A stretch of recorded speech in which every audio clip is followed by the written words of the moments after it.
Hey, let's get into it. There's a tension I think a lot of us feel, but we're not often willing to say it out loud.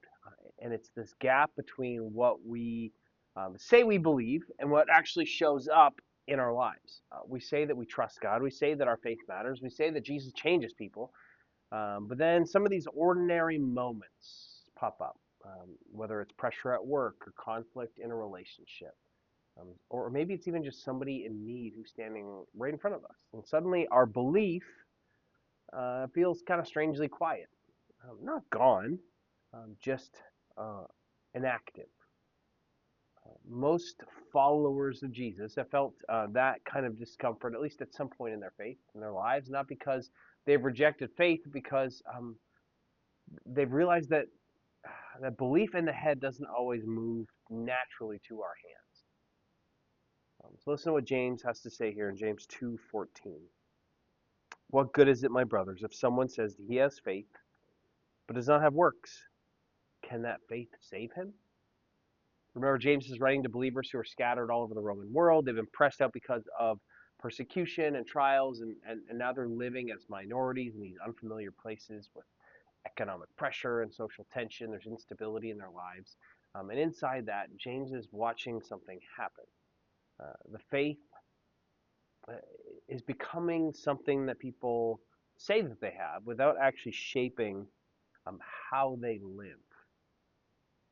In the verses just before this, James has already confronted the favoritism uh, towards the wealthy. And here he asks kind of a sharper question.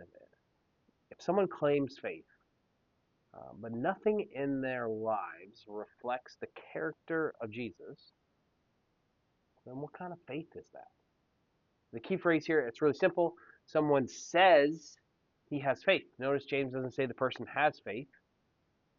It says the person says they have faith. And the issue isn't belief versus good deeds. The issue is empty profession, a faith that exists only in our words.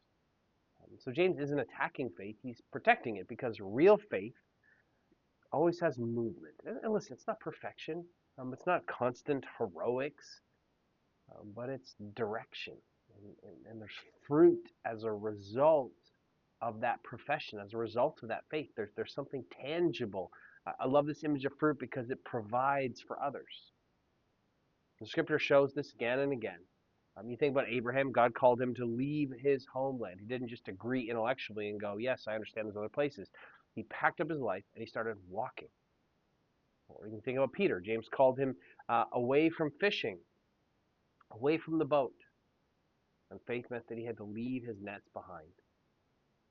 Faith in Scripture is rarely just an abstract theology. It moves, it acts, it changes how we're supposed to live, which means James isn't trying to shame the believers here. He's inviting a deeper question, not do I believe the right things, but something more honest, more practical. Is my faith alive enough to shape the way that I treat people, the way that I respond in need, the way that I live when no one is watching?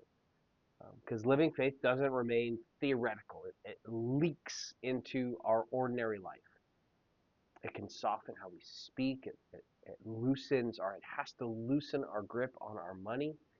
It moves us towards people we might normally ignore. Not because we're trying to earn God's approval, but because a real trust in Jesus always reshapes the heart. So today, maybe the reflection is really simple. It's not real heavy, just honest. Um, where is my faith still mostly just words? And where might God be inviting it to become movement? What's one small step? One act of obedience? One small, quiet decision to live differently?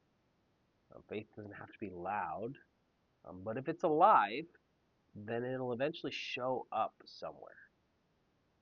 Wherever you find yourself, God goes with you today.